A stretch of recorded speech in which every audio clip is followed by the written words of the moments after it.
বলেছেন যে মাননীয় স্পিকার সকল সীমান্ত হত্যা বলা যাবে না। আমরা বলছি প্রত্যেকটা সীমান্ত হত্যাই হত্যা, প্রত্যেকটা সীমান্ত হত্যাই আমাদের সার্বভৌমত্বের জন্য হুমকি। মাননীয় স্পিকার, প্রেমজনিত একটা শিবির নেতার ব্যাপারে আমরা এখানে বিবৃতি দিতে দেখেছি, কিন্তু মাননীয় স্পিকার আমরা ওনার নিজ আসনে ডাকাতির পরে মা মেয়েকে যে দর্শনের ঘটনা ঘটছে সেটার বিবৃতি আমরা এই সংসদে দেখি না। মাননীয় স্পিকার, বাংলাদেশের ন্যায় বিচার সুবিচারের কথা বললে সেটা যদি হচ্ছে একপাক্ষিক হয়ে যায়, দলীয় হয়ে যায়, তারও বড় সমস্যা। আমি এই সংসদে বলেছিলাম আমার এলাকায় অভিযোগ উঠেছে শাপলাগলিতে ভোট দেওয়ার কারণে বিএনপির লোকজন একজন নারীকে দর্শনের বক্তব্য দেওয়ার জন্য দাঁড়িয়েছি। আজকে যে 2026-27 বাজেট, অর্থ বছরের বাজেট, এটা বলতে গেলে হচ্ছে বর্তমান নতুন বিএনপি দলীয় সরকারের একটা আকাঙ্ক্ষার দলিল, কিন্তু বাংলাদেশের বাস্তব পরিকল্পনার কোনো দলিল নয়। কারণ বাজেটে যে পরিমাণ বাজেট ধরা হয়েছে সেই লক্ষ্যমাত্রা পূরণ করতে কোনো প্রকারে সরকারের পক্ষে সম্ভব হবে না। সরকার এই জায়গায় রপ্তানি প্রবৃদ্ধি ধরেছে 7.9%, কিন্তু গত বছরও রপ্তানি প্রবৃদ্ধি ছিল 4.4%। গত এক বছরে রপ্তানি আয় বাংলাদেশে গত 6 মাসে রপ্তানি আয় সর্বোচ্চ গত 10 বছরের মধ্যে সবচাইতে বেশি কমেছে, কিন্তু সরকার এই জায়গায় 7.9% রপ্তানি প্রবৃদ্ধি ধরে মূলত হচ্ছে বাস্তবতাকে অস্বীকার করেছে। সরকার রাজস্ব আয়ের লক্ষ্যমাত্রা ধরেছে 2025-26 অর্থ বছর লক্ষ্যমাত্রা ধরেছে 6,95,000 কোটি টাকা 26-27 অর্থ বছরে, এবং 25-26 অর্থ বছরে সেই লক্ষ্যমাত্রা ছিল হচ্ছে 5,95,000 টাকা, 5,95,000 কোটি টাকা। কিন্তু এই রাজস্ব আয় লক্ষ্যমাত্রা রাজস্ব আদায়ের ক্ষেত্রে সরকার মাত্র 4 লক্ষ কোটি টাকায় এই বছরের মধ্যে আদায় করতে পারবে বলে সম্ভব মনে হচ্ছে। এই ক্ষেত্রে বাজেটে ঘাটতি দেখা যাবে প্রায় 4 লাখ কোটি টাকা। এই বাজেট ঘাটতি পূরণের জন্য সরকার চিন্তা করেছে যে হচ্ছে ব্যাংক খাত থেকে ঋণ নিবে, কিন্তু ব্যাংক খাতের যে করুণ দশা, বাংলাদেশে গত 16 বছরের মধ্যে প্রায় সর্বোচ্চ নিট ঘাটতি দেখা দিয়েছে বাংলাদেশের ব্যাংকিং খাতে। সরকার ঋণ নিবে বৈদেশিক খাত থেকে। বৈদেশিক খাতে বিশ্বের যে বৈদেশিক লেনদেনের ক্ষেত্রে দেখা যায় যে 2023 সালে সারা বিশ্বে $232 বিলিয়ন বৈদেশিক ঋণের লেনদেন ঘটেছে, যেটা 2025-26 অর্থ বছরে এসে $153 বিলিয়ন নেমে এসেছে। সরকার যে 1,05,000 কোটি টাকা বৈদেশিক ঋণ নিবে বলে চিন্তা করেছে, সেই ক্ষেত্রে বৈদেশিক ঋণ নেওয়ার ক্ষেত্রেও প্রায় মিনিমাম 50,000 কোটি টাকার ঘাটতি দেখা দিবে। মাননীয় স্পিকার, সরকার করমুক্ত আয় সীমা ধরেছে 3,75,000 কোটি টাকা। করমুক্ত আয় সীমা ধরেছে ব্যক্তির ক্ষেত্রে 3,75,000 টাকা প্রতি বছরে, কিন্তু প্রতি মাসে যদি আমরা গড় আয় দেখি 31,275 টাকা। একজন মধ্যবিত্ত পরিবারের লোক যদি হচ্ছে ঢাকায় বসবাস করে বা ঢাকার আশপাশের কোনো জায়গায় বসবাস করে, তার বাসা ভাড়া বাবদ তাকে মিনিমাম 15,000 টাকা তাকে পরিশোধ করতে হয়। গ্যাস বিল, বিদ্যুৎ বিল সব মিলে তাকে আরও 7,000 টাকা, 7 থেকে 8,000 টাকা পরিশোধ করতে হয়। যদি 5 জনের পরিবার হয়, তার খাবার দাবারের জন্য মাত্র আর 8 থেকে 10,000 টাকা থাকে। মাননীয় স্পিকার, এই ক্ষেত্রে মূলত এই বাজেট এবং হচ্ছে সরকার যেভাবে করমুক্ত আয় সীমা বাড়াই নাই, মাত্র 25,000 টাকা বাড়িয়েছে, এটা মধ্যবিত্তের উপর এক ধরনের চাপ সৃষ্টি করবে। সরকার খাদ্য নিরাপত্তা নিশ্চিতের ক্ষেত্রে বারবার বলেছে খাদ্য নিরাপত্তা নিশ্চিত করবে, কিন্তু সেই ক্ষেত্রে এডিপি বরাদ্দ, কৃষি বরাদ্দ 7.7% থেকে নেমে 3.6% নির্ধারণ করা হয়েছে। এর মধ্য দিয়ে বাংলাদেশ মারাত্মক খাদ্য নিরাপত্তার হুমকির মুখে পড়বে।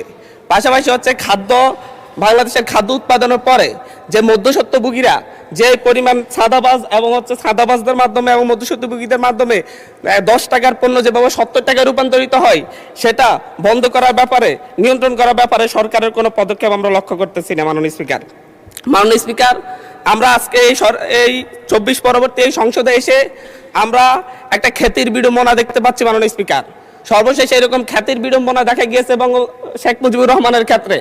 যেদিকে তাকিয়েছে শিক্ষা প্রতিষ্ঠানের নাম বলেন, বিশ্ববিদ্যালয়ের নাম বলেন, রাস্তাঘাটের নাম বলেন, সব শেখ মুজিবুর রহমানের নামে।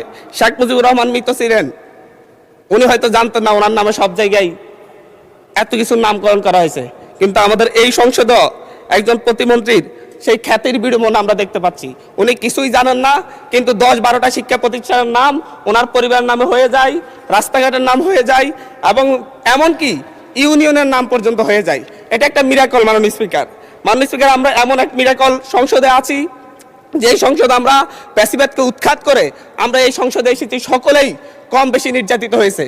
কিন্তু আমরা দেখতে পাচ্ছি যে সীমান্ত হত্যা নিয়ে ভারতের দালালি যেভাবে হচ্ছে, ভারতের দালালি যেভাবে আওয়ামী সরকার করত, ফ্যাসিবাদী সরকার করত, ঠিক একইভাবে আমাদের এই সংসদের বিভিন্ন মন্ত্রীরাও একই ধরনের ভারতীয় ভাষায় কথা বলে।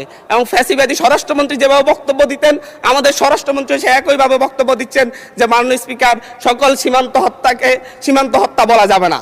আমরা বলছি প্রত্যেকটা সীমান্ত হত্যাই হত্যা, প্রত্যেকটা সীমান্ত হত্যাই আমাদের সার্বভৌমত্বের জন্য হুমকি। মাননীয় স্পিকার, মাননীয় স্পিকার, বাংলাদেশে আমরা 2024-এ পরবর্তী এতদিন আমরা মব কালচারের কথা বলেছে যে হচ্ছে ডক্টর ইউনূস সরকারের সময় মব কালচার অনেক বৃদ্ধি পেয়েছে, কিন্তু আমরা দেখতে পাচ্ছি বাংলাদেশ ব্যাংকে মব সৃষ্টি করে গভর্নরকে বের করে দেওয়া হচ্ছে।